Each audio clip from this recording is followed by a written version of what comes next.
Time check for you in Guyana and right across the Eastern Caribbean. It is 15 hours 38. A pleasant good afternoon to you and welcome to this special, and I emphasize on the word special edition of the Elections Watch. I'm so happy I was made, these two gentlemen came out of their bed.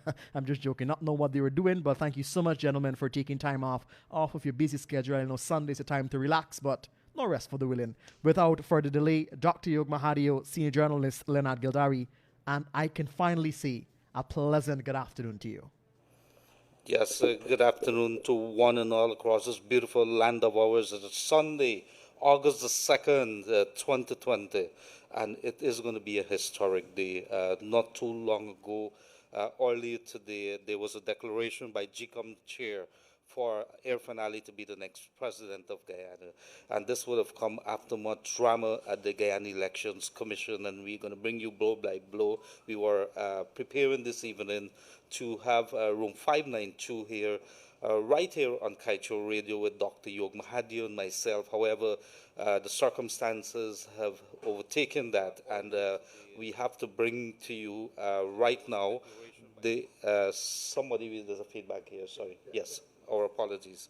And so we are bringing you those details, those developments because of the circumstances. And once again, this is not a time for celebration. It is a time where we have to take stock right now. It is a key moment in our history. So as of now, it is that the next president of Guyana will be Irfaan, presidential candidate of the People's Progressive Party Civic. With me on this special edition of Elections Watch today is none other than my co-host, Dr. Mahadeo. Welcome, and let us get this show on the road. Many things to discuss today. Thank you, Leonard. Yes, indeed. Welcome, and ladies and gentlemen, as Mr. Gildarie said, declaration has been made in terms of the chairman of GCOM has finally spoken, August 2nd, 2020. And so it is a day of, I would say it's a day of reflection. It's a day of us all sitting together, sitting down and realizing that we have a huge task ahead of us. Politics aside, we got to find a way to come together as a people, Leonard. That is priority. And I agree with you, Yog. As I was driving, coming down to the studio here not too long ago, we had other plans. We were doing our stuff on the road, and it was not largely unexpected that something was going to happen today, where a decision was going to be taken. But it all happened very, very quickly. A little later, we're going to be talking to various individuals, people, the players, to get their feedback on what it is. But let's get right down into it. There's an official declaration that has been issued by the GCOM chair, and I'm not sure, Yog, if you have it there or you want me to get it, and then we could probably read it to persons who would not have been able to see it. And let me see if I could get it. Do you have a copy of it there, Yog? I have it. Yes. I have it. You want to go ahead and read it in terms of the declaration as well as the memorandum from the GCOM chairman to the chancellor.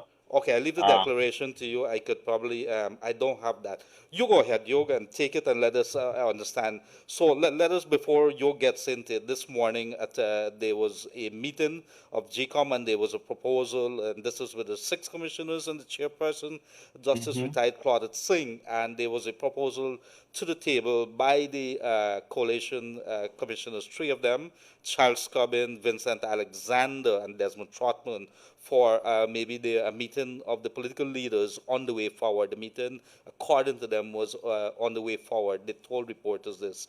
And so the GCOM chair decided to put through a call to the leaders, and this is by Mahadeo, as well as incumbent President David Granger, and the 2 of them after that would have had a telephone call between each other.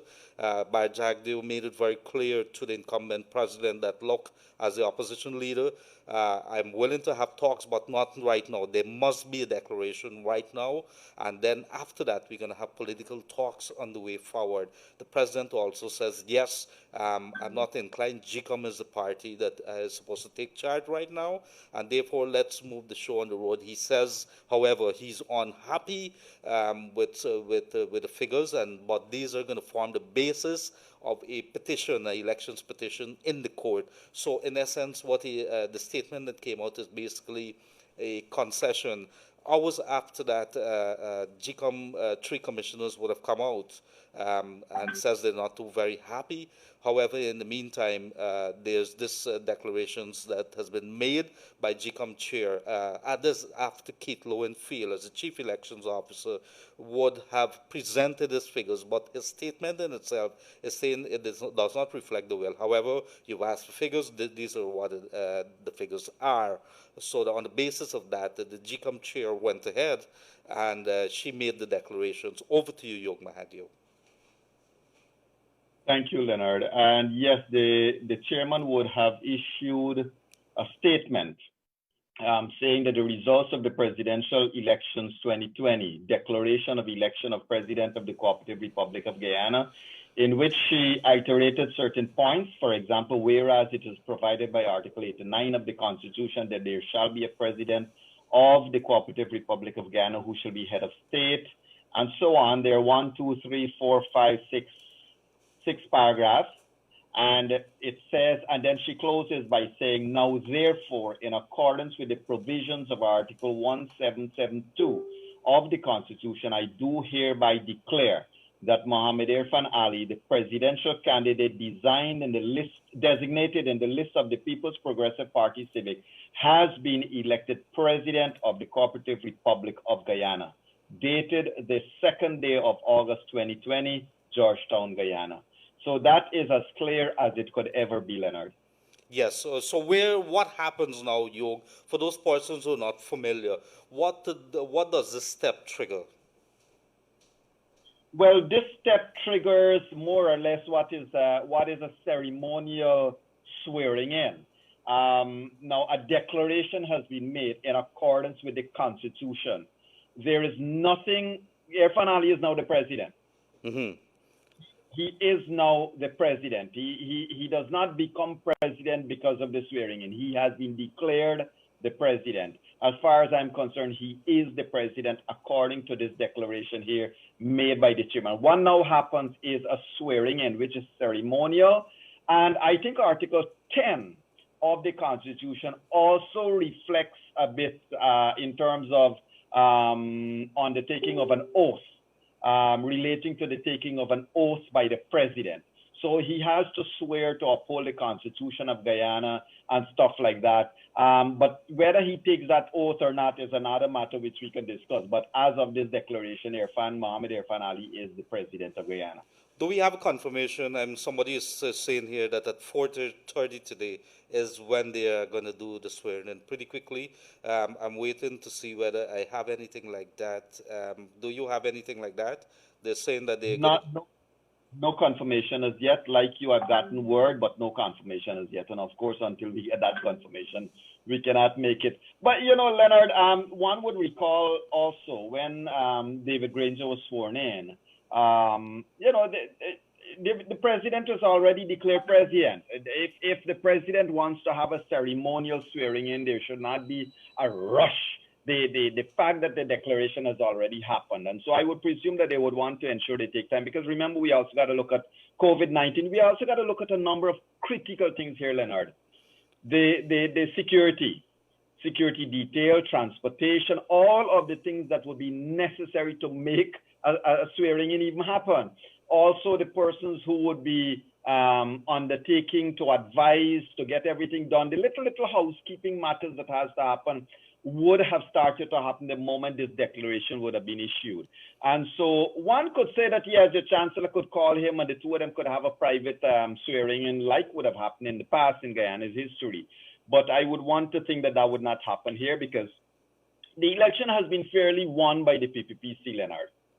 There has been a lot of cries a lot of things, and I've seen in social media that, we have had so much division. Allow me to say this for a moment, Guyanese brothers and sisters. There's been a lot of division. I wish to reiterate that the APNU AFC has made allegations of fraud, and they have made those allegations into what they believe to be true, and they have been hesitant to go to an elections petition.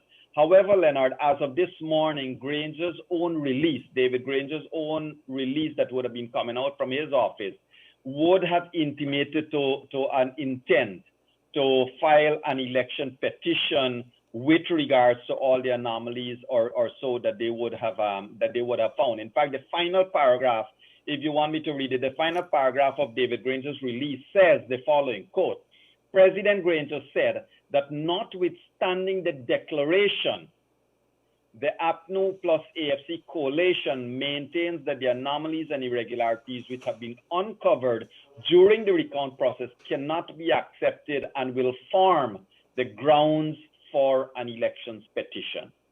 So that aside, Leonard, I want to, and I posted on social media, as I'm sure you will, as well as I'm sure Kaicho News and everybody will. Let us go for an elections petition. Let us ensure we ventilate. Let us ensure, Leonard, we find everybody who's held this country at ransom for 150 days, because we need to put this behind us. And to just repeat what you and I have pushed for, I certainly hope that the new government is going to launch a commission of inquiry into the performance of the entire elections commission. Everything. That has to happen, Leonard. Absolutely. So there you would have had it. There is a declaration now by the GCOM chair, Justice retired Claudette Singh, naming Irfaan Ali as the next president of Guyana. And this is based on the recount figures submitted today by Chief Elections Officer Keith Lowenfield.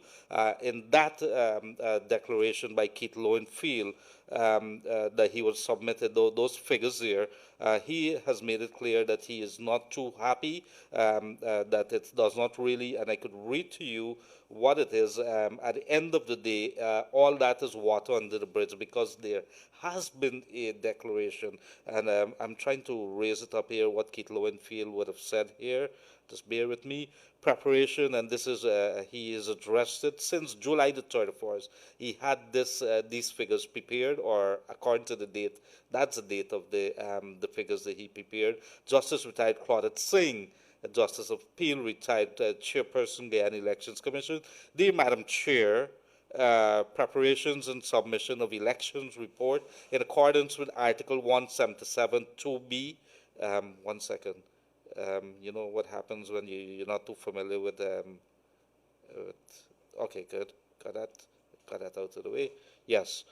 That the numerical count of the ballots cast for each list of candidates does not reflect the true will of the electors. So he's made that statement. It does not reflect the true will of the electors. The evidence provided with respect of the voters' impersonation has been verified by the relevant authorities by way of immigration records and deceased reports. Notwithstanding the foregoing, he says, with respect to your directive to provide a report according to Section 96, based on the certificate of recount, the calculation of seats for each list of candidates is summarized in the table below, and this is what he says. The APNU FC has 217,000, and the PPPC 233,000, and he says, I think it is the join the party, I think it's about 5,000 thereabouts. It's a small list, but in any case, those are the figures. He signed it, that was submitted. On the basis of this, the GCOM chair would have prepared our declarations naming Irfaan Ali as the next president of Guyana, and as Yog would have pointed out, he is the president of Guyana now. We're just waiting on the swearing in, and that is it. And it could happen, as always is happening. Unconfirmed report says that swearing in is going to take place at 4:30, which is about 45 minutes away. So we are waiting on a confirmation on that at the moment. So this morning, while that was happening, it was made very, very clear by the commissioners there that they're not too happy with this. But this has gone to another level right now. So I will come back to what the statement of the president with regards to what has been viewed widely as a concession. And in any case, there is some statements coming out right now from the GCOM, and let me read that to you. Okay, good. It's here. Results. Okay, good. These are the same thing where the GCOM has issued statements officially now, and with GCOM Chair Claudette Singh, GCOM has issued statements now officially in which Claudette Singh has named Irfaan Ali as the next president.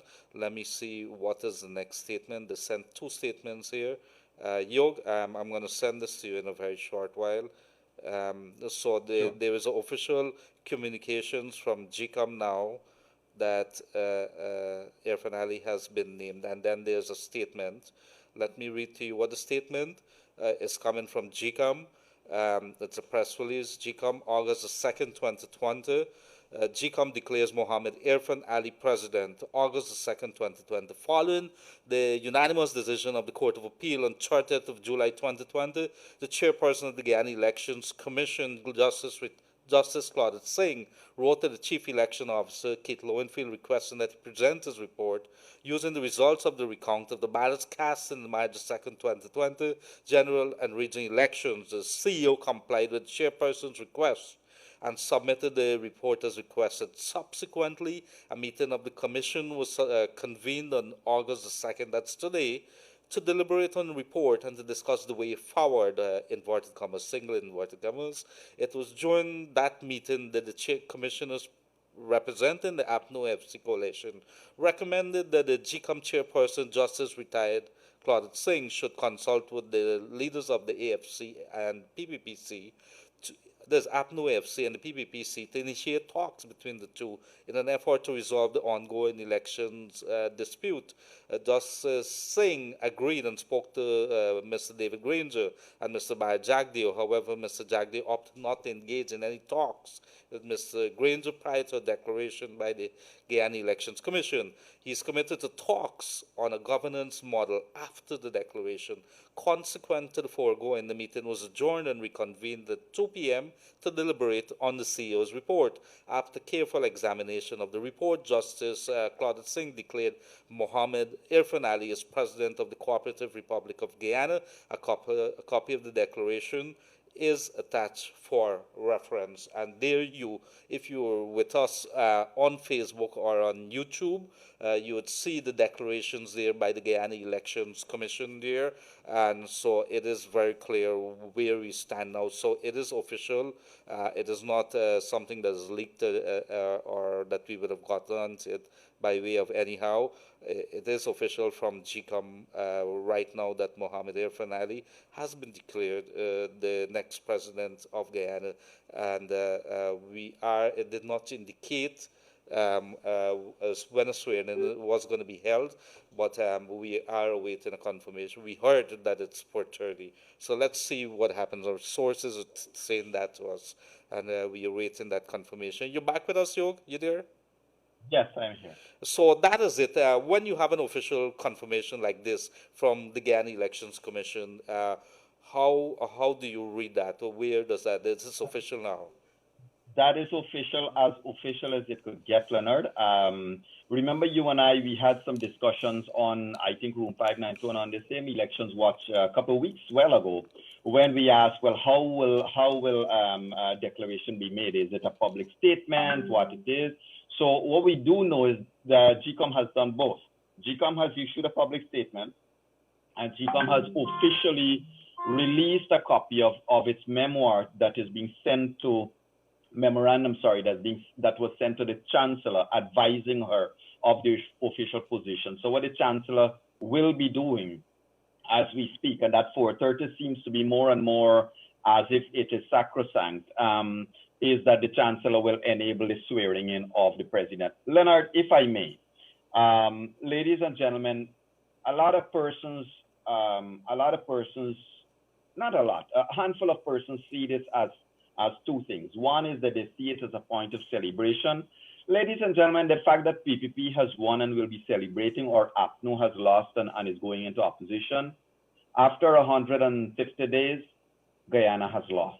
And we got a lot of work to do. It is not a time for celebration. It is probably a time to, as we old people used to say, band your belly and let us start marching forward. Secondly, Leonard, a lot of persons, and we have seen some of the known culprits from the basements in the US and elsewhere, they're now attacking, savagely attacking David Granger. One thing we can say, it has been long, it has been hard. I am not going to use this opportunity here to beat up on Granger or anybody. All we want is that Guyana must get on with its business. And Leonard, I would want to ask everybody, this is not a time to beat up on anybody. This is not a time to blow victory trumpets. This is not a time to, this is a time to be serious, because we have serious work ahead. And Leonard, the truth is, the work starts now. Thank you very much. The work really starts now. Absolutely, there, Jorg, and everything that you've said there is what I'm thinking also. But let me just cut in here. I'm here now. Good sources are telling me that at 4:30 at the National Culture Center is where the swearing-in of Dr. Irfaan is going to be. So that is confirmed, coming from good sources. In the meantime, yes, Jorg, to come back, this is not a time for victory celebration. Tell you why.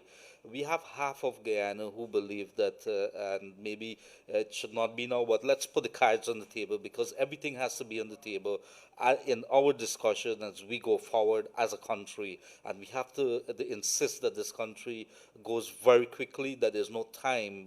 We have to deal with the very real issues of COVID-19 and the fallout from that. We also have to deal with the economy, big issues here, and everything as the border open and the airports and everything. And so while we're doing that, it's not a time to celebrate, for the simple reason is that we have a country as a whole and it's deep division. And I did notice, yes, Jorg, that the incumbent president David Granger, the former president, if you want to say that now, in the meantime, until there's a swearing-in, is he the president until there's a swearing-in, or how do you view it? How do you address him? Yes, well, it is until a new president is declared. A president has been declared. He is the former president. I mean, there is no two ways about it. The swearing-in is to take an oath of office. It is ceremonial. I think 177 of the Constitution has been adhered to, and that has happened. And so he is, as we speak, former president. Whether David Granger would now remain in politics and who will be the opposition leader and stuff like that, I'm sure time will tell. But Leonard, Irfaan Ali is, as we speak, according to 177, the president. That declaration has been made. There is nothing that can erase that. There is nothing that can change that. Absolutely, Jorg, and so that's 4:30 there, and at the end of the day, let us not. We would have seen it's difficult now, and like I wrote today in my column, I'm very very serious about it. This is not a time in which what's a big word, Jorg? Triumphalism. We can't be standing on a rooftop shouting loud that we have won. At the end of the day, it will be seen from the deep division that we have right now that our country remains hurt. Our country remains at pain for the political happenings over the last. It would have been since December the 24th, 2018, that it would have started. It has been a hard, tough journey from since then to now. The entire last year was wasted. We wasted this entire year. We have very important things to look at, Jorg, which is including our oil. It's a big thing. There's a big story in Kaieteur News today with regards to what Suriname is getting to what we're getting here. We need to fix all these issues that are there that are staring us right in the face. We need to start looking at our resources. We need to start ensuring that the wealth of the people are going to the people. You have many people starving, our senior people, senior citizens, our single mothers, the Amerindian communities, the hinterland areas. We need communication, we need internet, we need competition, more companies here coming, leading us, giving them the way to provide services. So many things to deal with. So let us not celebrate as of now. Let us start thinking seriously what are some of the duties that Irfaan Ali would have to as president. He has a very tough task. You and I did discuss over the last couple of weeks what are some of the things that the next president would have to do. What are some of the things that Irfaan Ali should do as president of Guyana within the first couple of months, let's say 6 months? Well, Leonard, I'll tell you. Let's put this into clear perspective. The fact that we have had 5 months of this drama, this long drawn out election process, forget everything else. Forget Granger, forget Harmon and his team of people who are benefited. Forget the people who are benefiting from being in office, right? Let us talk about the man in the street. Let us talk about the people in Guyana. There are persons who call into this program that genuinely remained opposed to the PPPC coming in office, regardless of the fact that the PPP won the election. So it is speaking, in other words, to a deeper divide in society that might be have been contributed to by any amount of factors. So what we got to do, what Irfaan Ali has to now do, you see that thing called the ERC that has more or less, in my opinion, has not been fulfilling its mandate. Got to relook at it. We got to look at how we can start a dialogue between the different divisions in society. We got to look at having, and this is what I'm hoping that going forward, what we do in room 592 and what we do in some of these programs is to start to find solutions. Who will be the men and women that will join Leonard and I in room 592 to say, here is what? Here is the problem we have with race in Guyana. Here is how it is bothering me as an individual. So to come to your question, Leonard, Irfaan Ali has to now be very open, and I would hate, I'm going to say this from day one, Irfaan Ali cannot take a Donald Ramatara approach or a David Granger approach where corruption is concerned. I would hate to think that he could say, bring me the evidence. I want us to take an approach in this country where public corruption is concerned, where corruption of public officials are concerned, guilty first. Take a position that as long as complaint is made about persons in public office, let us start an investigation and impartially. There is enough people in and out of this country that can. So Leonard, he has to have a real tight policy with corruption.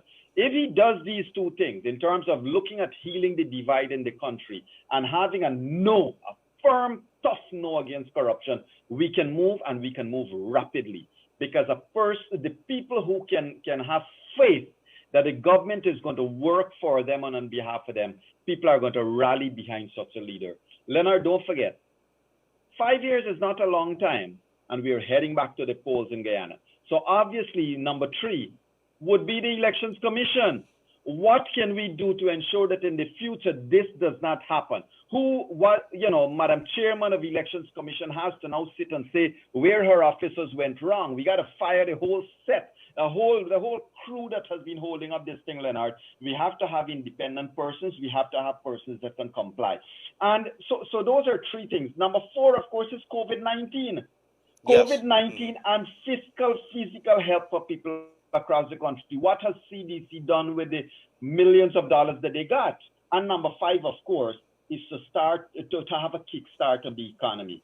Can we have a kickstart, a jumpstart, or whatever you want to call it, of the economy? Have persons turning out back to work in controlled numbers, in controlled scenario, but get this country going.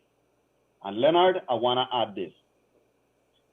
Whatever jobs are opening up in this country, I would say first, anybody who has been on the elections campaign, who has been campaigning for APNO-SC, I have no problem. I think they should resign because your loyalty will be questioned.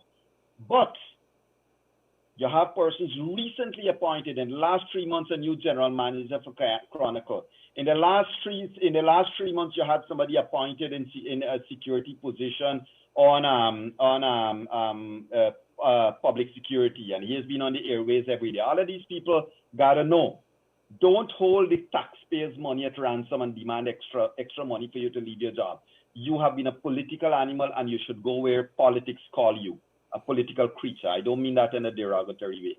And finally, Leonard, I must say this.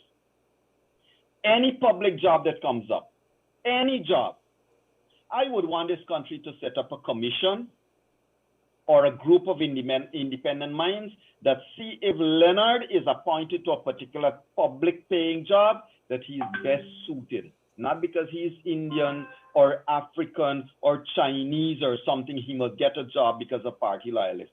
Best persons, most qualified persons must get a job. No more cronyism, no more nepotism in this country. York, is there a difference between inauguration swearing-in? Because I have a copy of what purports to be here, an invitation. The Office of the President requests the honor, and this is tomorrow, inauguration of Irfaan. Let me read what it says. The Office of the President requests the honor of your President to attend and participate in the inauguration of Dr. Irfaan, Mohamed Irfaan Ali as President of the Cooperative Republic of Guyana, and Mr. Mark Phillips as the Prime Minister of the Cooperative Republic of Guyana. And this is happening tomorrow, 3rd of August, 2020, at the Parliament Building at 1500 hours, 3 o'clock, 3 p.m. Is this the same swearing-in we're talking about here? Yes, Leonard. Under normal circumstances, the swearing-in forms part of the inauguration. It's a ceremonial thing to give you your office and give you your keys to your office kind of thing. So on the swearing, and remember, look at it this way. I would want it. I'm happy that it's probably tomorrow from a personal perspective, because whoever is demitting office, you got overnight. Yes, and I think let us all call for calm. There's a lot of people who are going to be hurting right now. They honestly believed that their coalition, that their party would have won, and so it is not at this point in time your neighbors, our people of this country. Let us start looking towards the future. How do we build this country? It is not a time for partisanship. It is not a time where we say like we won. Nobody has won. If you would have been paying very close attention, Guyana is hurting. Guyana has really, really paid a price over the last couple months, over the last year. Some persons might be cynical enough, Yog, to say that it may be a good thing. It has really brought us back down to earth for us to have an assessment of where we were, where we want to be, and maybe this entire thing would have been a good lesson. I'm not so sure I really subscribe to it, but at the end of the day, what we see would have come out here in the last couple of weeks especially. It makes us think that there's certain kind of quality of leaders that we would be demanding going forward. And you're right, you've listed a number of things there, which I fully agree and endorse, that Irfaan Ali, as the president of Guyana, would have to pay very close attention and very early in the run. And you don't want to reach on year 3 or year 4 to see him looking at, well, then let us start looking at what is happening with GCOM. Could we solve the issues at GCOM? No. We need to know how much money was spent. $10 billion? Let's see how it was spent. Which airline, which planes would have been hired? Were they hired through the normal means? There was air services given above somebody else? Those kind of things you want to know.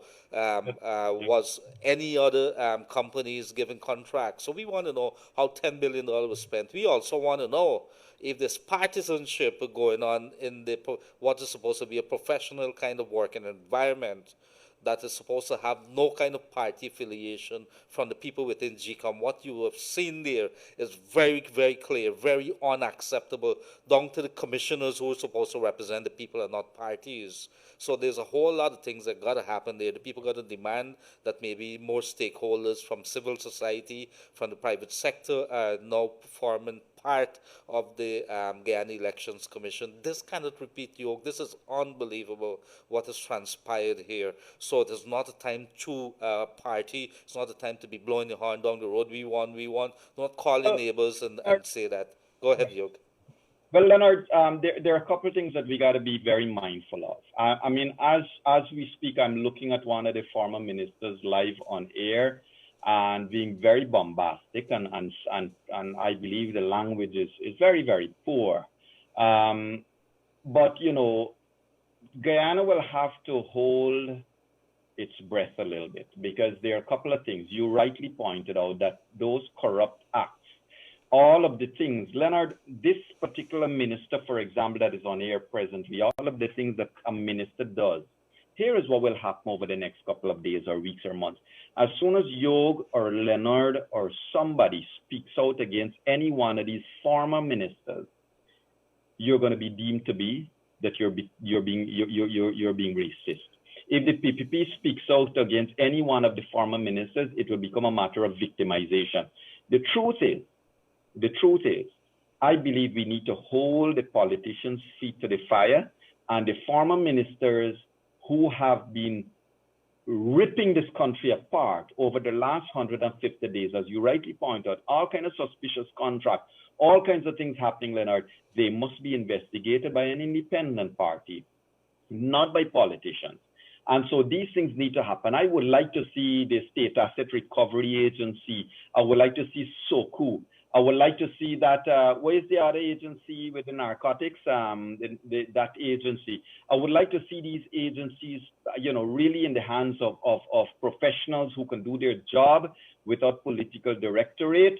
And you know, the appointments that Irfaan Ali makes going forward will be instructive, very, very, very instrumental to how this country develops, Leonard. But at the same time, there must be a monitoring system to stop some of these politicians from spreading this poison and bile all over this country, Leonard. We cannot now be going to tell people that if they take action against me, it's going to be victimization. No. If you're a public person, you have done wrong. If you do wrong, you got to serve the time. If you have done the crime, you have to serve the time.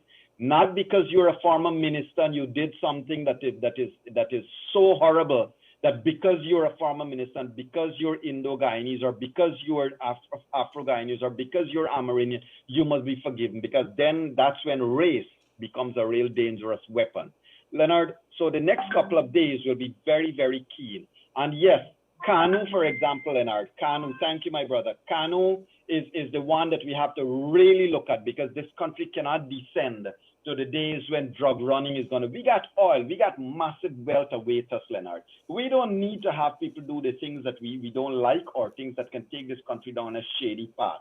And so a lot of things will be into the hands of the president. And I must say, I've just received a word here from one of our brothers here, Leonard. Let us await official notice as to the swearing in, whether it's later today, whether it's tomorrow, because we are getting messages from different places. And also, one of our brothers has advised us here, Leonard, that, you know, to inform everybody that as the declaration has been made, Irfaan Ali's security and safety should now be in the hands of the national security apparatus. It's a matter of national concern now. And so I certainly hope that the police and whoever else has been doing whatever roles they have been doing, Leonard, two things. One is the safety and security of Mark Phillips and Irfaan Ali, and two, the security of the public buildings and public records. Very, very important. Absolutely, and I don't want to be sitting here, Yog, and I don't want you to be sitting there and believe that the authorities that be, whether it's the presidential guards and the police services and whoever it is that's in charge of the presidential details, that they're not unaware of what the requirements are when you have situations like this. There's a transition to power now. And as we speak here now, somebody has also sent us a copy of what appears to be a letter to the Chancellor Acting of the Judiciary. This is Madam Justice Janet Cummins Edwards, and I could probably read that very quickly to you. Swearing in of the 9th Executive President of the Cooperative Republic of Guyana, and this is coming from Claudette Singh to the Chancellor acting, subject to the results of the recount of the ballots cast at the general and regional elections held on 2nd of March 2020, and Article 177 2B of the Constitution of Guyana, Mr. Irfaan Ali, Mohamed Irfaan Ali of the People's Progressive Party Civic, was declared the 9th Executive President of the Cooperative Republic of Guyana by the Guyana Elections Commission on 2nd of August 2020. In this regard, I take this opportunity to officially inform you of the declaration by the Commission and to request that in your capacity as Chancellor, arrangements are to be made to facilitate the swearing-in of the new President. Please accept, Madam Chancellor, the assurances of my highest consideration. With highest regards, Justice Claudette Singh, SC, CCA Chairperson, Guyana Elections Commission. So I think the steps have been made now. There has been a submission of the figures, of the recount figures by the Chief Elections Officer, Keith Lowenfield. There has been a declarations naming Irfaan Ali as the 9th President of Guyana. The Chancellor of the Judiciary has been officially notified for her to make the necessary arrangement for the swearing-in of Dr. Irfaan Ali, Mohamed Irfaan Ali, as the next President of Guyana. And so there it is, Yog. I think, and I agree with you, much work to be done. Let us not stand here and start looking and laughing at our others. I think maybe it has been a very hurtful period for many, and let cool heads prevail. Let us start thinking how we could build this country. Yog? Indeed, Leonard, indeed. And, if I let's take a minute, Leonard, to just hark back to a statement the publisher of Kaiser News made today. Ladies and gentlemen, I know that a lot of stuff has been ventilated over social media about two of the contributors to Kaiser News, Mr. Lincoln Lewis and Mr. David Hines. I know also as an independent person, remember, I'm not an employee of Kaiser Radio. I'm not an employee of Kaiser News. I am doing what I'm doing here for free. So I have the independent platform here. And let me say this, Mr. Lewis and Mr. Hines would have made a lot of statements in public about their departure from Kaiser News.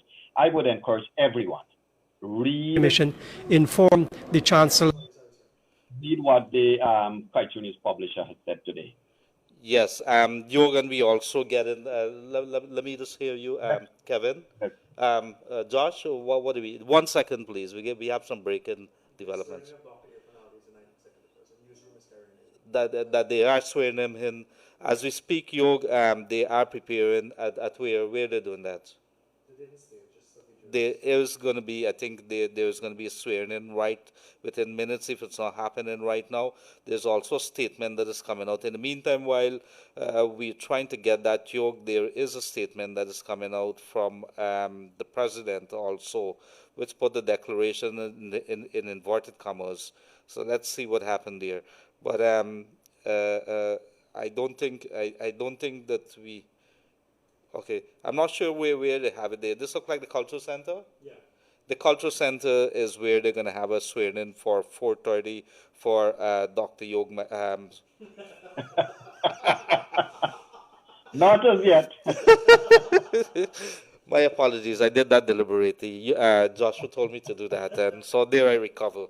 So there is at the Natural Culture Center going to be swearing in of Dr. Mohamed Irfaan Ali as the 9th Executive President of Guyana. Tomorrow is going to be the inauguration, and so we are going to try to bring you some live coverage there with regards to that. In the meantime, while we try to get that hook up, let's try to get a feed of that, Yog. Yeah. You want me to? So there's a statement released by David Granger. Yes, please go ahead, Yog. Yeah, that says as follows. It says, Guyanese, I have seen the declaration issued by the Chairman of Elections Commission, Justice Retired Claudette Singh, in accordance with the Constitution of the Cooperative Republic of Guyana on 2nd August 2020. I have stated repeatedly from the start of the electoral process that a Partnership for National Unity plus Alliance for Change coalition would respect the lawful declaration of the Elections Commission I have never altered this position, and I do now acknowledge the declaration. The APNO-AFC coalition respects the lawful consequences of the declaration as announced by the chairman of the Elections Commission. I maintain that the report ordered by court and so forth and so on, he went on there, Leonard.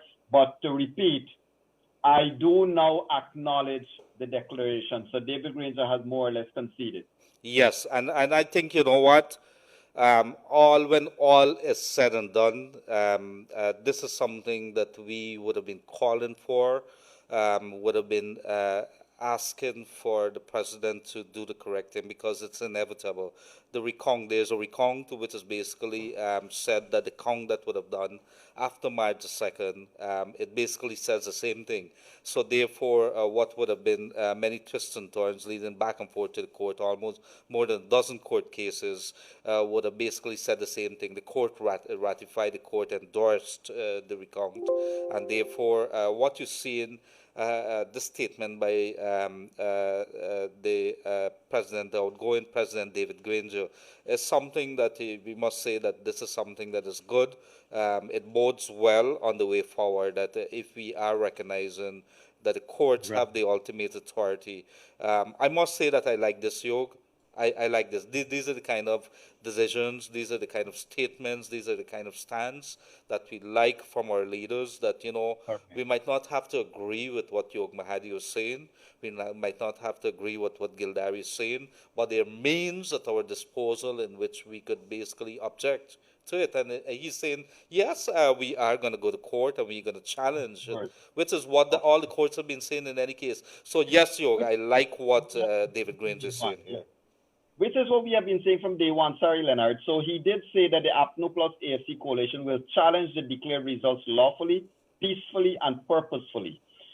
Coalition asks its members, supporters, and friends, who have been patient throughout our campaign and a prolonged legal process in our courts, to continue to conduct themselves in a lawful and peaceful manner. And he closed off in the final paragraph by saying, I express my appreciation to all Guyanese who have participated in the general and regional elections 2020. I thank every member of the Alliance for Change, Guyana Action Party, Justice for All Party, National Front Alliance, People's National Congress Reform, and Working People's Alliance, and everyone else who supported the APNO-AFC coalition. They brought passion and patriotism to bear on the conduct of this important democratic exercise. May God bless the people of Guyana. Yes, thank you for that, Yog. As we speak right now, Irfaan Ali, Dr. Mohamed Irfaan Ali, is being sworn in at the Cultural Center. We're trying to get a live feed from that as we think, but it's a done deal with regards to swearing in of the next president, the 9th executive president. Do we have it? 1 second as we stand by there to bring you that live feed there. We are going to go to the National Cultural Center. It is August the 2nd, 2020. Of Guyana. So Dr. Ali standing there with the protocol officer. Yes, so they are there at the National Cultural Center. What we're watching here is Dr. Irfaan Ali at the Cultural Center there. He is already there. There are videos of other officials. He's wearing his mask, dressed in a suit, blue suit, a navy suit there at the National Cultural Center. So we are going to wait to see whether there's another live. Could we be able to get that? We'll be able to patch into that as soon as we start the proceedings there. So it is going to be within a few moments. To say 4:30. 4:30 is when the swearing-in of Dr. Irfaan Ali, the 9th executive president of Guyana, is going to take place, and this would have come hours after the official declarations by the GCOM chair, Justice Retired Claudette Singh. It's been a day of drama from the GCOM side, and then to the declaration, several statements coming back and forth, and then a short while ago, an official statement coming from the incumbent president of Guyana, David Granger, who basically says, look, I have conceded, basically, but he says that he is going to take the matter to an elections court, which was widely expected that that would have been done from his coalition stand, the coalition that he would have led to power in 2015. And so as we get ready to bring you the details, what is coming out there from the National Culture Center, must tell you this would have come hours after the declaration by the GCOM chair. So we're probably going to take a break. We are, is there anything that you want to say? Maybe we take a break and then lead off into the feed. Yeah, let's go into the feed and let us just say hello to everybody joining us from all across the country, including Brother Farouk Juman from New York and Brother Roche, who's they're all carrying feeds differently and separately, but hello to everybody. I know we are getting the video. We are trying to see how we can patch into the feed there, ladies and gentlemen. But we are getting the video of what's happening there. And you can see Irfaan, Dr. Irfaan Ali on screen there with a number of persons. Things are happening at a rapid pace. Just an hour ago, he would have been informed they're wearing masks. Yes. And just an hour ago, he would have been informed of his of the declaration. So now they're there, ready for that swearing in. And you know, York, I can't help but reflect, looking at this here. This should have been a moment that we should all be not necessarily proud of, because you're always going to have division. But for us to have it in such a way, it's not something that our country should be proud of. To quote Mia Motley, the former chairman of CARICOM, it's not our finest hour at this time here. These are moments that we should look forward to. All the media should be there with all the cameras and everything to record it in history. And this is not something that I really feel good about, that we should be at this moment be in a hurried mode to do it. But it is what it is. At the National Culture Center here, there is Dr. Irfaan Ali and his team, and they are getting ready to swear him in. So, Yog, this seems pretty quickly, yeah? We would have expected this tomorrow. Were you expecting today? The videos that are coming out here, there's a build-up of crowd there. It looks as if party supporters and others at the National Culture Center there on Mandela Home Stretch Avenue. You rather see there's several, I think the leader of the opposition, Jagdeo, is also there, along with several top-ranking members of the People's Progressive Party, Civic, and they're making the way there. Irfaan Ali dressed in what seems to be a blue suit, red tie, very seriously, I think very sober colors indeed. I'm not, yeah, but to come back, this seems pretty quick in terms of what we would have seen in Sweden. Correct. Were you expecting this? Yeah, I think yes, Leonard, and I think that while it seems to be hurried, I think people just want to get on with the business of getting this country on its footing, and everybody just want to move on. Look, the faster we can put this 150 horrible days behind us, the better for us. So indeed, I just want to see us move on. And I know that they're preparing there. Remember, Irfaan Ali will be the first Muslim president of this country, so that he would be swearing Chancellor in conversation with. So we are getting a Leonard, feel. all of the PPP. So in the meantime, The Chancellor has start, just arrived. She will administer the oath of office to Dr. Ali. He's taken his seat next to Dr. Bharat Jagdeo. The Prime Minister-elect, Mark Phillips, is also here, and the swearing-in ceremony will take place momentarily.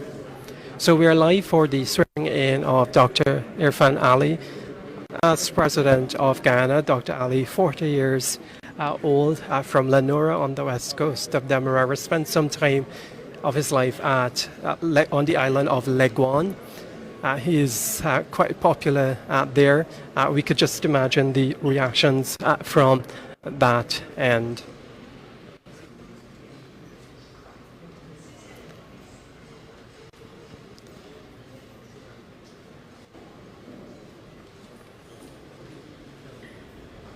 We are waiting the ceremonies to. So we are going to bring you a live feed using our sister news agency Newsroom, channel there to bring it to you. So we are bringing a feed from newsroom there to you. So let's get right back into it. The stuff has started there at the National Cultural Center, Irfaan Ali. And so this would have come hours after the declarations would have been made by GCOM Chair, Justice Retired Claudette Singh. She has already notified the Chancellor of this ceremony, and so there has been a build-up of supporters, of persons close to there. Already we are seeing several officials there at the National Cultural Center. So we are going to cut in. I think the feed that is coming, it has been interrupted, but we are going to stand by to bring you. It is back? Yes. So could we get straight into it and bring it, and we're going to cut in as a need be to bring you those. So go right ahead, Josh.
You're listening to us right here on Culture Radio 99.1, 99.5 FM. We are preparing to bring to you the swearing-in ceremony of Dr. Mohamed Irfaan Ali down there at the Artishan Convention Center. Stay with us right here on The Radio with the Difference. Of course, you can find us on Facebook at Culture Radio, of course, on our YouTube page, Culture Radio, or head across to our website at www.culturenews.online.com/radio. And of course, the live feed is there. Stay with us right here on The Radio with the Difference. The relatives and family members of Dr. Ali. Honorable Leonard, commend Edward, Chancellor of the Judiciary.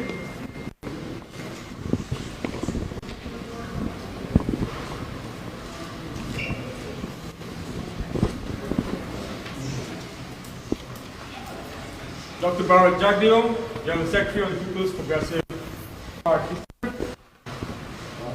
Brigadier Mark Phillips, Prime Minister Nuwatan, Commissioners of the Guyana Elections Commission, Executive and members of the People's Progressive Party Civic, members of the Diplomatic Corps, invited guests, ladies and gentlemen, members of the media, friends. At the conclusion of the recount and tabulation of the ballot cast on the second day of March 2020, some 5 months ago, and after multiple court challenges, the Guyana Election Commission has declared the People's Progressive Party Civic as the winner of the 2020 general and regional elections of Guyana. I would now like to invite the Honorable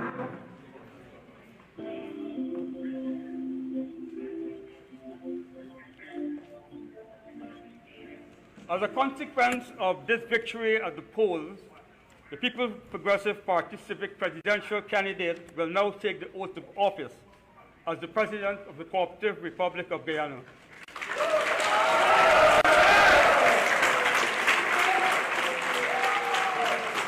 With effect from today's date, the second day of August 2020 in the 51st year of the Republic. It is my pleasure to invite Dr. Mohamed Irfaan Ali to take the oath of office, empowering him to serve as the 9th Executive President of the Cooperative Republic of Guyana. Dr. Ali.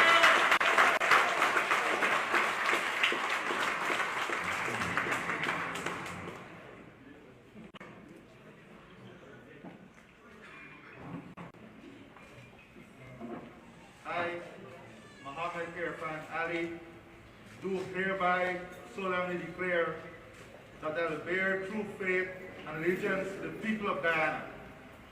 I will faithfully execute the office of President without fear or favor, affection or ill will, and that in the execution of the functions of that office, I will honor, uphold, and preserve the Constitution of the Cooperative Republic of Guyana.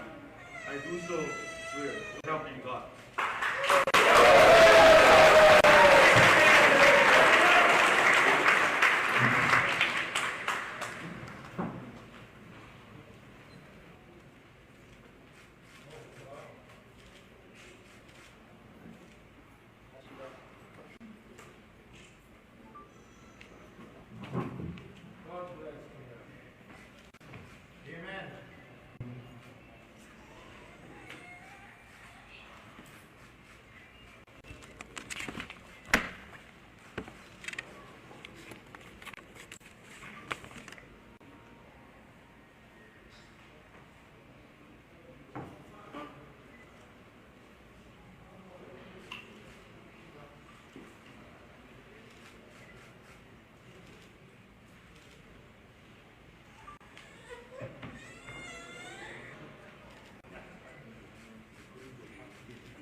His Excellency Dr. Mohamed Irfaan Ali, President of the Cooperative Republic of Guyana and Commander-in-Chief of the Armed Forces, will now offer his first remarks as Head of State.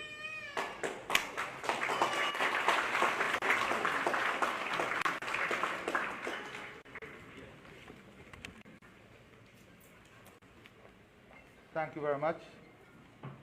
Chancellor of the Judiciary, members of the diplomatic community, former President Gildarie, leaders and executive of the People's Progressive Party, fellow Guyanese, today I stand before you humbled at this opportunity to serve you.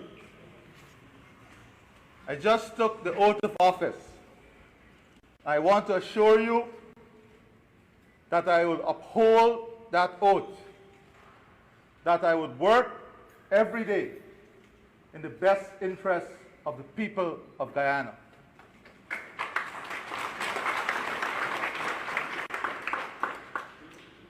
There is only one future, and that future requires a united Guyana. That future requires a strong Guyana.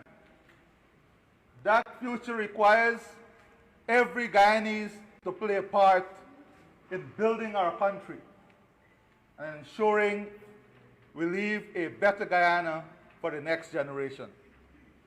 We are in this together. We are not separated by class, by ethnicity, by religion, or political persuasion. We are united in the true Guyanese spirit. I assure you that later this week we will have an inauguration function when I will address the plans of your next government fully. Today, it is about celebrating democracy. And in doing so, I cannot leave this podium without thanking our international partners, our regional partners,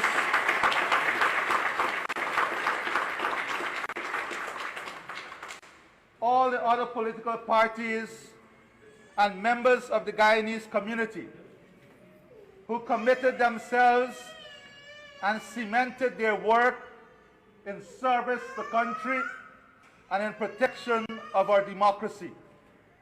I thank you sincerely for your efforts, and I assure you that Guyana is better because of your efforts.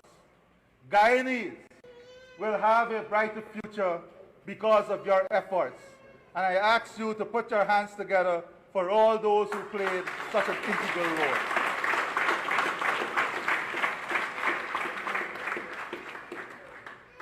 Today, I take the oath of office because of the hard work of many individuals, our supporters, volunteers, and all Guyanese who cast their vote on March the 2nd to elect the People's Progressive Party Civic. We thank you sincerely for your confidence and your trust. But you would know that in voting for the People's Progressive Party Civic, you have elected a government to serve all the people of Guyana, and that is what your next government will be doing. We will not disappoint you. There is a lot of work to be done.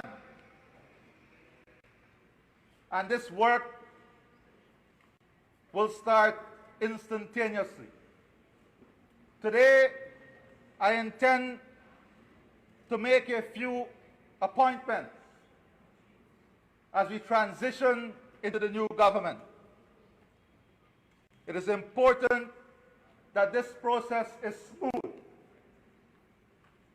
So I ask you today to wait a few moments as I make the first set of appointments for the next cabinet.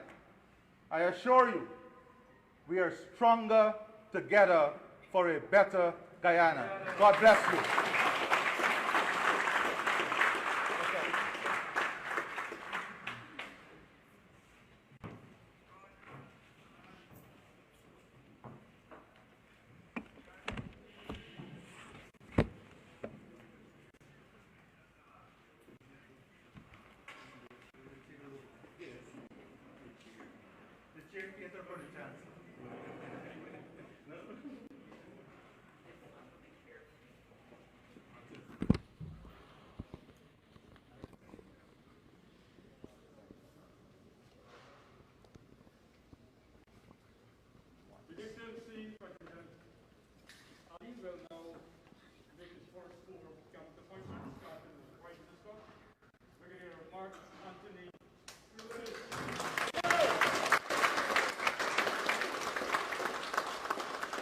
Brigadier Mark Phillips is being sworn in as Prime Minister of Guyana.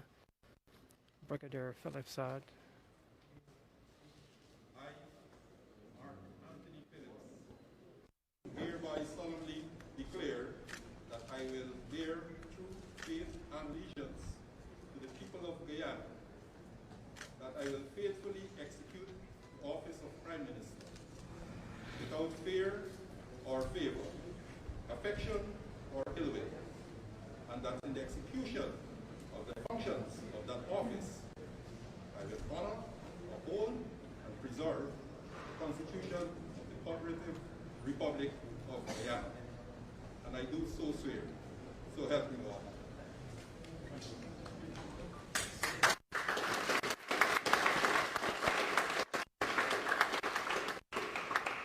Brigadier Mark Phillips has just been sworn in as the Prime Minister of Guyana. Brigadier Phillips had a long career in the Guyana Defense Force, serving as its Chief of Staff. And then he decided to enter politics and be the running for Dr. Irfaan Ali in the March 2nd elections. That's whether he will receive a substantive ministerial portfolio as well is not clear, obviously, at this point in time.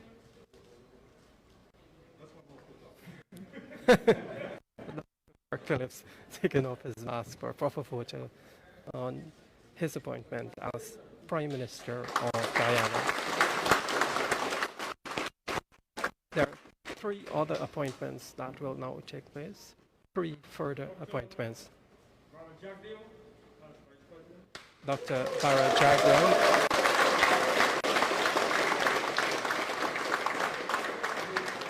who served as President of Guyana, has been sworn in as Vice President.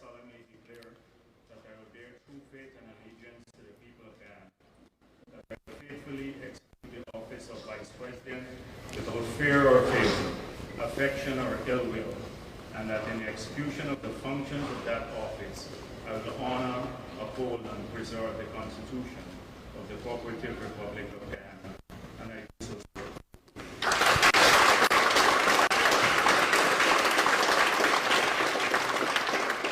Dr. Barra Jagdeo, sworn as Vice President. As you know, he was President of Guyana from 1999 all the way up until 2011. He was the longest serving President of Guyana. He served 2 terms in addition to the years 2001, from 1999 to 2001, when he was appointed on the resignation Jana Jagan. Dr. Jagdeo, of course, pivotal as a leader of the PPP in returning it to the seat of government after it lost power in 2015 to a coalition.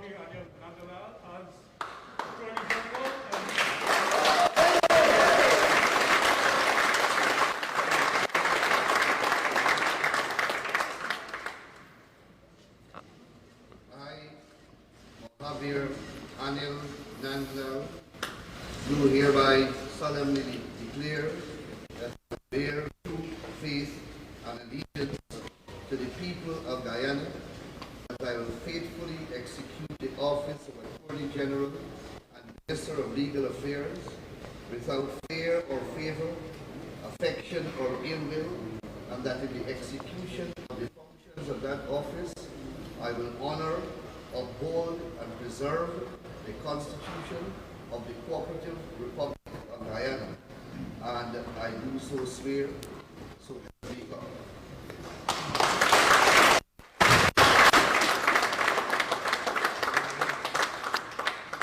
After 5 years, Anil Nandlal returns as Attorney General and Minister of Legal Affairs of Guyana. He is receiving his appointment from Dr. Irfaan Ali, who was moments ago sworn in as President of Guyana. Mr. Nandlal, of course, instrumental in fighting many of the legal battles, almost all of them, of the PPP throughout the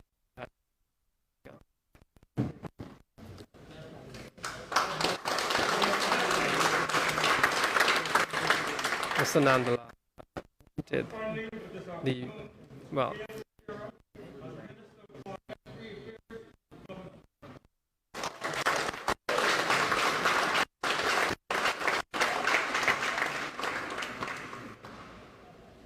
I, Gildarie, hereby solemnly declare that I will bear true faith and allegiance to the people of Guyana.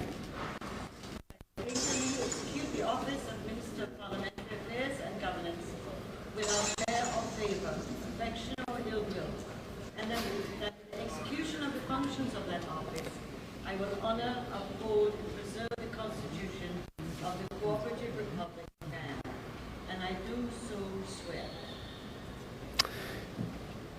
Gildarie being sworn in as Minister of Parliamentary Affairs and Governance. Of course, she served many positions in the PPP, starting with Minister of Health and Minister of Culture, Youth and Sport, Minister of Home Affairs, and then until the last PPP government as advisor. And so now she is being sworn in as Minister of Parliamentary Affairs, along with Anil Nandlal. Gildarie had also campaigned or ran for the candidacy of president, in which Irfaan Ali was eventually declare the presidential candidate for the March 2nd elections. The President has kindly consent to field a few questions from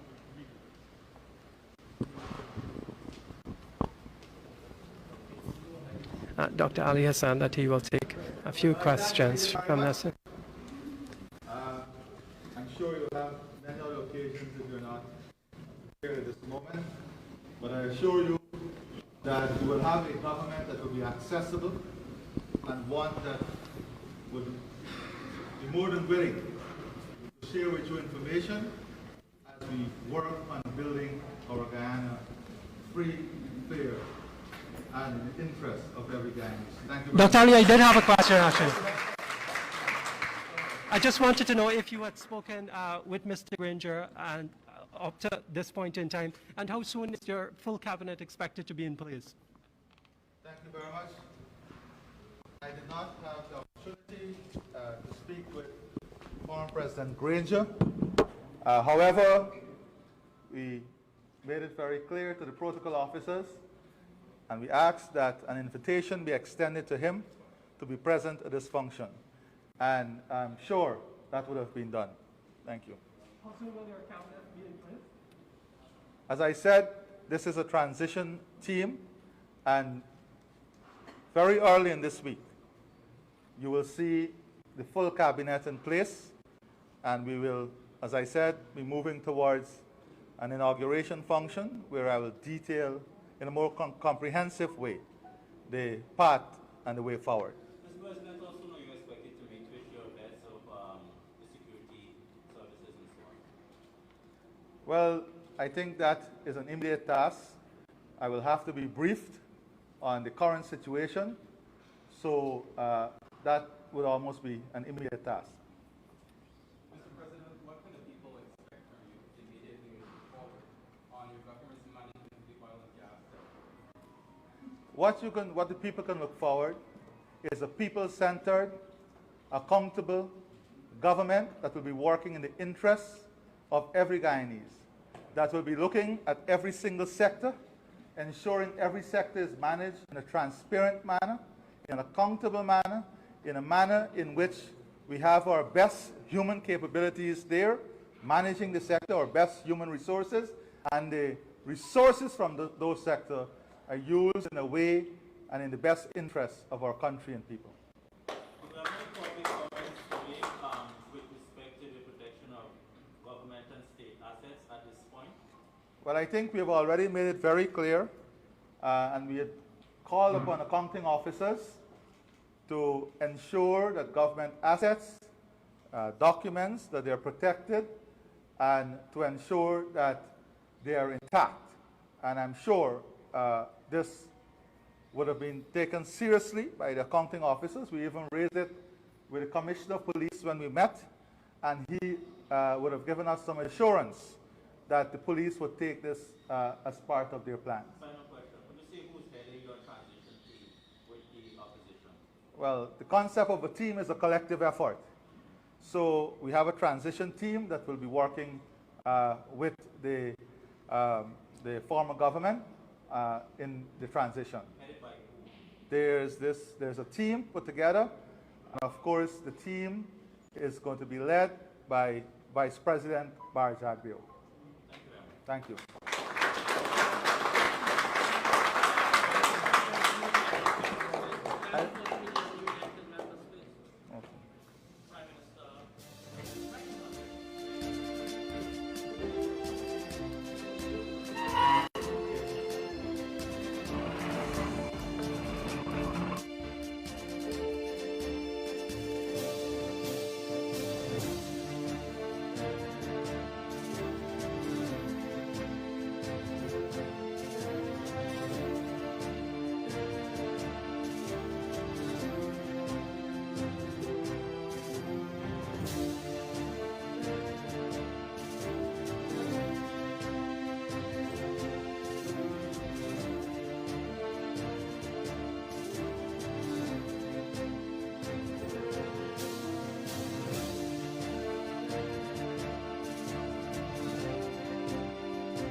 Yes, good afternoon. Welcome back to the special edition of Elections Watch here on Kaicho Radio 99.1, 99.5.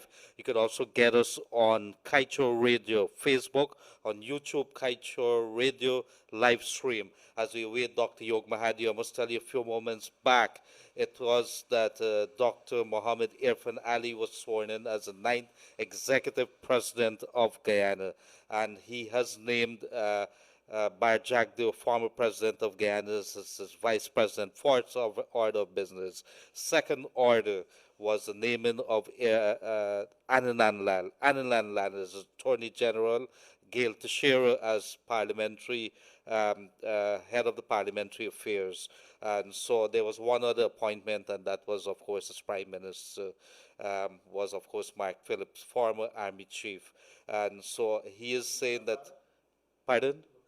Yes, and so as we get down to the order of business, it was in the background you would hear as little child was crying there, and this is all part of the reality of what is happening in Guyana.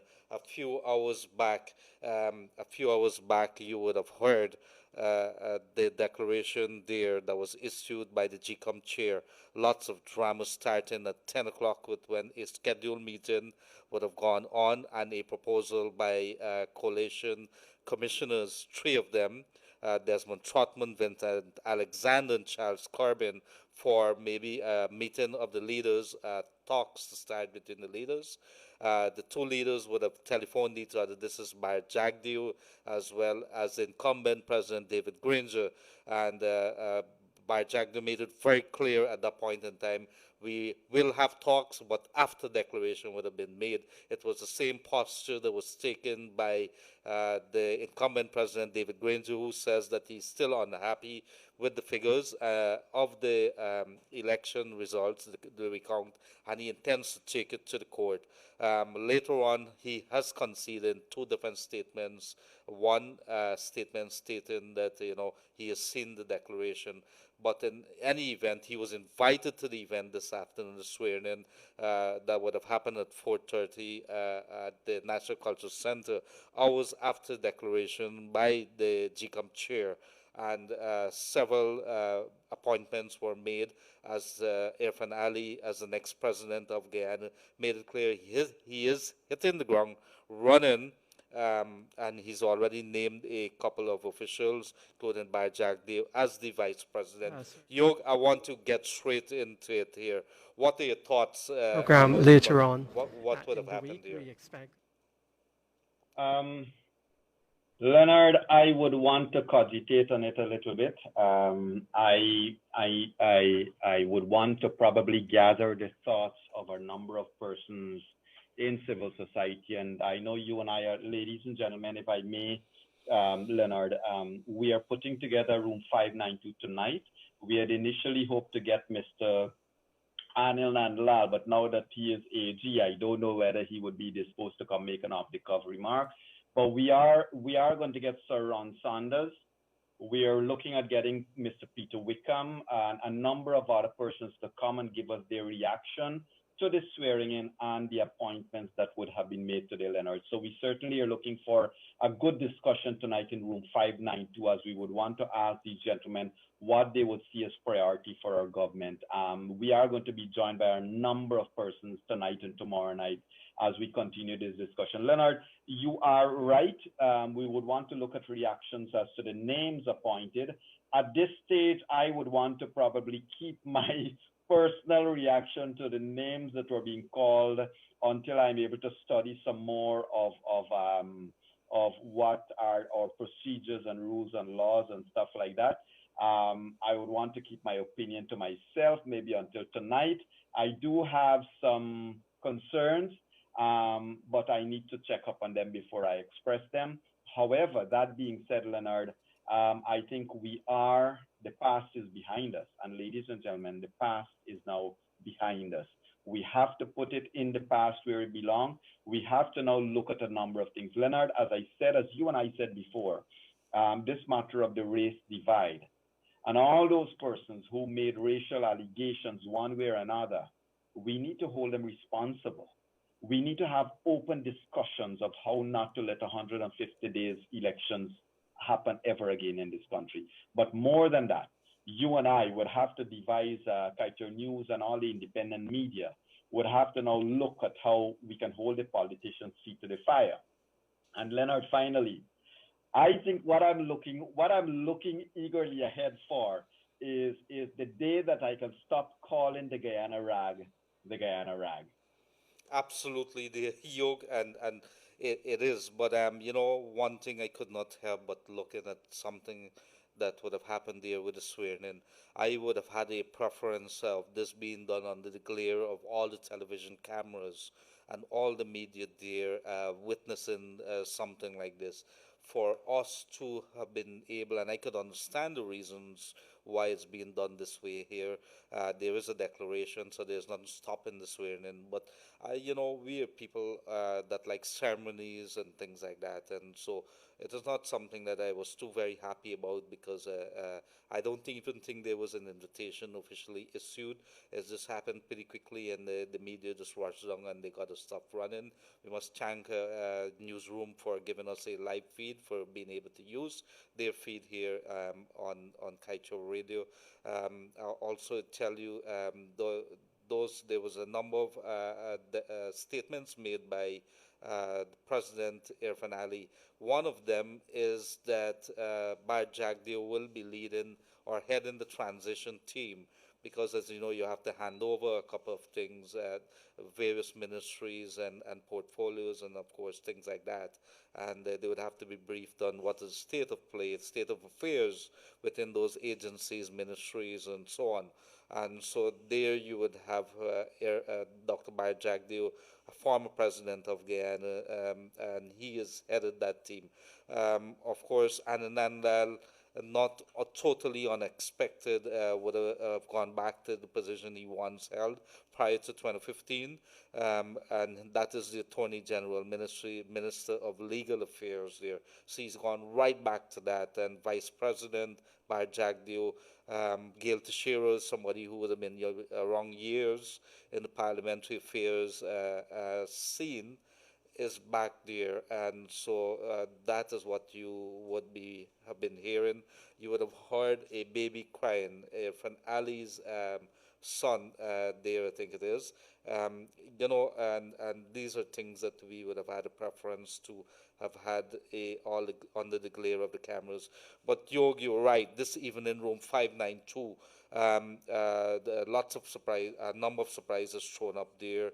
The speed of it, of course, and of course we understand the reasons for that. But of course, the naming of people to positions and so on. We have many things to discuss. And then going forward, where does Irfaan Ali, what does he get his hands involved in as a matter of priority? These are things that I expect us to be discussing a little later as we bring you more on the developments of this day, August 2nd, 2020. Indeed, Leonard, indeed. And we want to ensure, I think the work will be cut out for the media houses, the independent media, Leonard. The work will certainly be cut out for everybody, because you know what? You have to, on one hand, you'll be tempted to say, give the new government a chance to do what they have to do. But on the other hand, there's no honeymoon period. We are in a serious crisis in the country in terms of our economy, in terms of COVID-19 and a number of other things, the oil, all of that, right? And as well, we got to look at now, guess what is another challenge they have? The new government will have the challenge of having a keen, long, hard look at the various ambassadors, the various persons that is representing this country in all the different countries, Leonard. It cannot and must not be a walk, just another set of things that you take for granted. We got to look at everybody. And one of the things I can say we have achieved over this 150 days or over this past year or so is we have started to publicly engage persons in discussing the performance of a government. And that has to continue. So, Leonard, yes, we will continue to analyze the persons being appointed. And as Irfaan Ali promised, that early in this week, he is going to make public his entire cabinet and the entire government and governance model that they hope to have. We have seen that they have probably gone with a model of having a vice president. Remember, the last PPP government did not have a vice president, I think, if I'm not wrong, but they had president, prime minister, and so forth and so on. Now they have gone with a model of having a vice president. All of those things we'll have to discuss over the next couple of days and over the next couple of nights in room 592 and in Elections Watch. Elections Watch is certainly now over, Leonard, and I would want to say bye-bye to you. I'm not sure whether we have a duty. You're right, Yog. It has been a very brutal 5 months for us since March the 2nd. Is it 5 months? I've lost this thing. I think since December. Yes. But in any case, before we're gonna come back. There is a joint statement that is coming out now that I'm seeing coming from the EU, from the US, the Britain and Canada, and they're very quick in getting this out. The ambassador joint statement coming from those 4 Western countries. The ambassador of the United States of America, Sarah Ann Lynch, British High Commissioner Greg Quinn, the Canadian High Commissioner Lillian Chatterjee, and the ambassador of the European Union, Fernando Pons-Cando, congratulate the people of Guyana and the Guyana Elections Commission for bringing to a peaceful and orderly conclusion the 2020 elections. We congratulate the People's Progressive Party Civic on its electoral success, and Mohamed Irfaan Ali on his swearing-in as President of the Cooperative Republic of Guyana. We thank President David Granger for accepting the results as befits the dignity of his office, We're going to come back to that. We thank all the political parties, technical advisors, and observers, international and domestic, who participated in the electoral process. We thank GCOM Chairwoman Claudette Singh for having the courage of our convictions to uphold Guyana's constitution. We look forward to working with President Ali and his government as it confronts many immediate challenges, including the need to address the social and economic fallouts of the COVID-19 pandemic and the development needs of the Guyanese people. We look forward to seeing this government at its onset reach across political divisions to unite Guyana, all ethnicities, races, and regions around meaningful progress on constitutional reform and reconciliation. As friends of Guyana, we look forward to working with all to continue the support of Guyana's development for the benefit of all its people. Very quickly, they got this all together, taking into account the president's statement, Yog.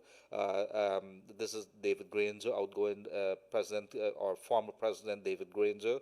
And of course, they were, the speed in which they would have issued this statement here is very clear indication that they're taking the situation very seriously, had been the indications several months now, Yog, based on the statements and of course those sanctions. I want to ask you, maybe not now, but let's put it on the table. What happened now to the revocations of those visas?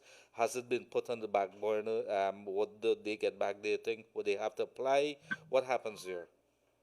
Well, Leonard, the revocations would have taken place because of a number of reasons, which have now all been subsumed into the declaration and into the swearing in of a president. What will have to happen now is, of course, a couple of things. One is that because of the act has gone, maybe the revocations would be reversed. And remember, it has already been revoked. So I'm using the wrong terms there. It cannot be reversed. But I think nothing would stop these people from reapplying. And nothing should stop them from getting through to be able to travel again. But remember, in the past, these international agencies have been frowning and have taken a firm stance on persons who are in front of the courts to answer fraud and to answer charges of so many different things. So it would be interesting, Leonard, to see that there are a number of persons who are in front of the courts and who will be placed in front of the courts for fraud of one type or another. And so I would rather suspect that many of those persons, until their matters are decided by the court, will not be allowed to just escape justice. So that's one side. On the second side, though, the sanctions, in terms of sanctions upon these persons, the sanction itself would certainly be lifted because there's no need to sanction persons. Everything is done. I want to just say this as well. The GCOM did not have to fire Keith Lowenfield and replace him with somebody else. He put some verbiage, some uncalled for verbiage in his letter, in his report to GCOM. It was not his place. It was not his, and so I think GCOM would have chosen to ignore his first paragraph and second paragraph of his verbiage to them and just use what he was supposed to present. That's the numbers. So that being said, though, Leonard, yes, we need to move on, and I think the international partners will be moving on as well. Yes, and Yoga, you and I spoke a little earlier about the attacks, even from within his party, by David Granger, some members of his party who believed that he was weak at this point in time. You know, when you look back at the statement, what the four, the ABC and EU countries would have said there, he issued a statement of what befits his office, to concede. And you know, you could walk away with some kind of grace with this entire thing. You and I have said it over the last couple of months, and we're going to say it again. When it comes to this country here and the holding of public offices, you cannot. I repeat, we cannot. This is not something that should be treated lightly. We have to be very careful. We have to treat it with respect and dignity that it so deserves. This country here, and what you have seen with the division, the deep division, that the wedge that was deliberately done by a couple of media personnel, some people who were working in public service job or working with the government, including the director of sports and others, we start calling them out now because it is absolute nonsense what they have done, what they have, the flames of ethnic hate that they have found. That this is not something that people could forget very easily, all because of what you want to push an agenda down on the people, you voice it on the people. This is something all that David Granger, in the backdrop of all of this, would have done something there today. So yes, this is not a time, Jorg and I would have said it, it is not a time to start celebrating, blowing the horn down the street. Let us be very, very, very serious about how we want to move this country forward. Irfaan Ali has said it today. He has a lot of work. He's already started with the appointments. Jorg? Yes, indeed, Leonard. And also, while the accolades will be coming, and one of the things that you find that is almost what you expect is the statement you read from the joint statement you read from the ABCE countries. And Leonard, that joint statement is important because what they have done is acted immediately, you know, upon the declaration, and it speaks to the international community being part and parcel of the restoration of democracy, not just now, but in Guyana's history. There have been times when, you know, we have all had problems in the international community. I think Guyana will not forget the role that the international community played in 1964 and previous to 1964, and the role that the international community played during the 1970s that really, by and large, in a good way, contributed to the years and years of rigging that we have had. Also, the role of the international community in the 2015 elections, and of course, now in the 2020 elections. So they have certainly made a positive impact. Leonard, this government will have to tread very, very, very carefully in terms of how they are going to work for all Guyanese. And we cannot take that as a light thing, you know. This country is fractured, it is divided. You are seeing people making all kinds of statements as we speak on social media. And one has to, you know, I'm going to encourage all Guyanese brothers and sisters. It is times like these that people define themselves. It is times like these and this past 150 days that you are seeing those people who are really interested in a Guyana versus some personal agenda. and you are seeing them making clear to this nation who they are. Leonard, the rest of us, we got to ensure we can hold hands and build a nation together. As you and I have said over and over, COVID-19 is not going to be solved by a government. It will be solved by us and the personal decisions we make. But certainly, the economy, kickstarting this economy, getting things going in the way we have to get it going, answering to the people of this country with regards to corruption and ensuring that you can stand firm in the eyes of the Leonard Gildarie and Kiter News and all of these people who is going to have a firm but serious evaluation of their performance, Leonard. This government has its work cut out of it. One final thing I'll say here. Never again must Guyana be made to go through what it did, Leonard. Never again must an attorney general use the office of attorney general for his personal purpose to take up personal matters of this political action and that political action. The Constitution must come first. I know Anil Nandlal has taken his oath of office as Attorney General, and I'm going to hold him to his word. He has been a guest in room 592, Leonard, and we have held his feet to the fire many times, and I will continue to do that. They have to put country first. It's not PPP that must come first. It is not the president and his friends or Bharat Jagdeo and his friends that must come first. It is not anybody or any political party that must come first. It is this country that must come first. And you know who is going to make it happen, Leonard? Is the people of this country has to make it happen. No one else can make it happen other than the people of this country, Leonard. Yes, absolutely, there, Yog.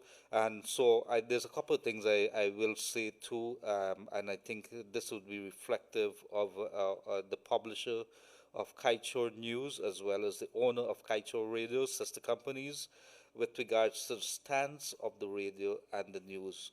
We have been around for the newspaper for over 25 years.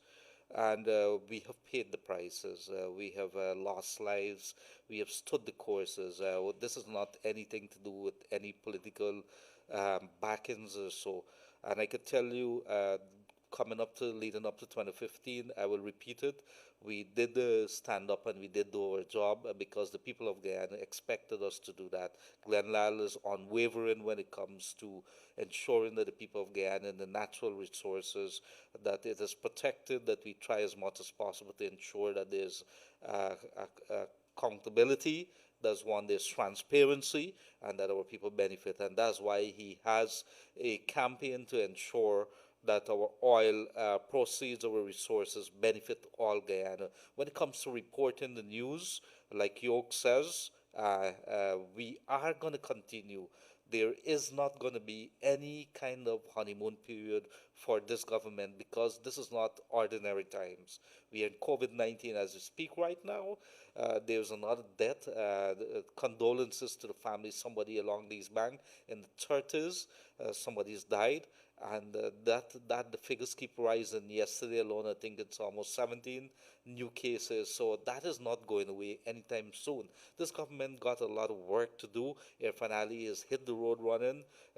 He has already made his appointments. He's already named Bharat Jagdeo as part of the heading the transition team, so there could be a smooth handing over from this government to the other government. And you're right, you're coming back as we cut down, as we bring this segment to a close, so we could prepare for 7:30 in room 592, Yog.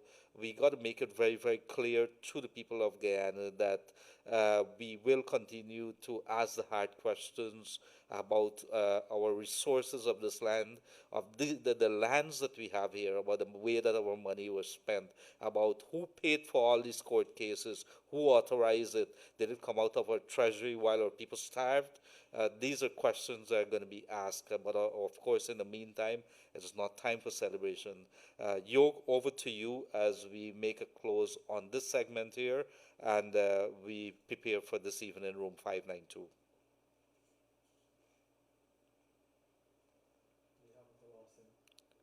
In the meantime, Yog, you there? In the meantime, if you are now joining us, this is this is a special edition of the Elections Watch here on Kaito Radio. And what we could tell you that there is a new president in Guyana. He was sworn in, Dr. Mohamed Irfaan Ali, 40 years old, a former housing minister under the People's Progressive Party Civic, leading up to 2015. And he was sworn in today after drama at the Guyana Elections Commission. It's been 5 months since Guyana would have held the elections on March the 2nd. March the 2nd, today it's August the 2nd. So this morning, even to the last moment, a fight within GCOM.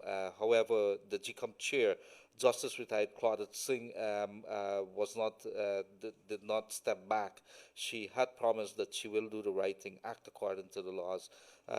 Keith Lowenfield, as the chief elections officer, facing lots of criticism there, did provide those figures, the recount figures, and very swiftly, GCOM chair made the declarations, informed, naming Irfaan Ali as the 9th executive president of Guyana, also informing the chancellor, and very swiftly, within hours, at 4:30, the National Cultural Center, there was a swearing-in of Mohamed Irfaan Ali as the 9th executive president. I think based on what we've seen here, the inauguration could take place as early as tomorrow at the Parliament building. And Irfaan Ali, President of Guyana, has made it very clear that he's moving swiftly to name his cabinet, start the work, and the work it is. Yog, as you close, let us get quickly, what do we expect in room 592 this evening at 7:30? Thank you, Leonard. I'm sorry about earlier. We have Sir Ronald Saunders, we have Peter Wickham, we have Mr. Winston Rogers, and a number of other guests that we got to bring in tonight and tomorrow night. And we want to talk to them, their reactions on the swearing in, the declaration swearing in, and of course, what they see as the immediate important steps for a new government of Guyana, Leonard. So we're looking for a, very healthy discussion over the next tonight and tomorrow night, of course. And, of course, we are hoping to reach out to members of the now new opposition to find out their reaction to what has happened here. Hopefully we can get some of them on tomorrow night. Yes, absolutely, Yog. And as I've said it before, and I will say it again, we need all hands on deck for the rebuilding of this country. And this is not Gildarie, the newspaper man, saying that. This is Gildarie, a Guyanese man, that is saying that we need all hands on deck. Our country is crying. Our country is hurting. We need to heal. We need to reach across the divide. And I think Irfaan Ali, our president who was sworn in a few moments, he's our president now, whether we like it or not. He is the president for all Guyana. And so we will hold him to that he has to heal the deep divisions that would have been, fires would have been lit on it, so that we could have a couple of people being sworn in. But that did not happen over the last 5 months because there was a rallying of the troops that they are going to ensure that the rule of law stands. And it went all the way to the different courts more than a dozen times. And so it's all come to a close. After many sleepless nights for the politicians, it has come down to this one day, August the 2nd, 2020. And it would have been 5 months if you count in second from March 2nd, 2020. What a year it has been. In fact, what a 2 year it has been. Yog, thank you very much, my brother, for coming out. I know that you suspended some activities on the road there so we could get our show on the road and bring it to the people. Anything you want to say before we close here? Just quickly, Leonard. So yes, you are right, and you know it. You and I have joined together. Let's thank Brother Imtiaz. Thank Brother Imtiaz for he donated a whole truckload of what we call in Guyana ground provisions, right? So Brother Imtiaz has donated that, Leonard. We have had a number of donations from a number of persons. And let me say a special thanks to Caresworth Pharmacy and Medical Center for their donations, as we do to Mr. Shankar, to a lot of persons that I'm going to list them over tonight, tomorrow on social media to say thanks to them. But Leonard, you have seen the ground provisions, you have seen the plantains and eddos and cassavas. It's an entire huge truckload. Thank you, Brother Imtiaz. And a lot of persons, we're going to ensure that a lot of persons, we have started already. That's what we were doing all day today. Tomorrow and next day, we'll continue to distribute all around. And so tonight we have to Inti Mohamed. Yes, sir, we have room 592 tonight. special tonight, talking to a number of persons as to their reactions. We're going to have Peter Wickham, Leonard. We're going to have Sir Ron Sanders and a number of other persons joining us in room 592 tonight. Yes, thank you very much there, Jorgen. Of course, to Chase Academy has been very good too, and some good friends from Crane. You guys have been so good to the people of Guyana. My friend Paul Chong from Bihari and Roy Bipat from Gippsland. Thank you very much, sirs. You guys have done very well when it comes to heeding the cries, when it comes to people who would have been in need. And so in the meantime, unfortunately, as usual, it is always a pain to say goodbye when we are having such good conversation with you people. However tough the topics are. We are going to be back at 7:30 with Dr. Mahadeo and myself are going to bring you room 592. Lots of things to discuss with regards to the big developments of this day. There's a new president in the house. And we're going to be back on Kite Show Radio this evening at 7:30 to bring you those developments and the different takes of it. Thank you very much. And on behalf of Dr. Mahadeo, myself, the guys at Kite Show Radio, and of course, our publisher owner, Mr. Glenn Lyle, how are you, sir? Good day to you and your family. And until then, 7:30 this evening, room 592. Bye-bye.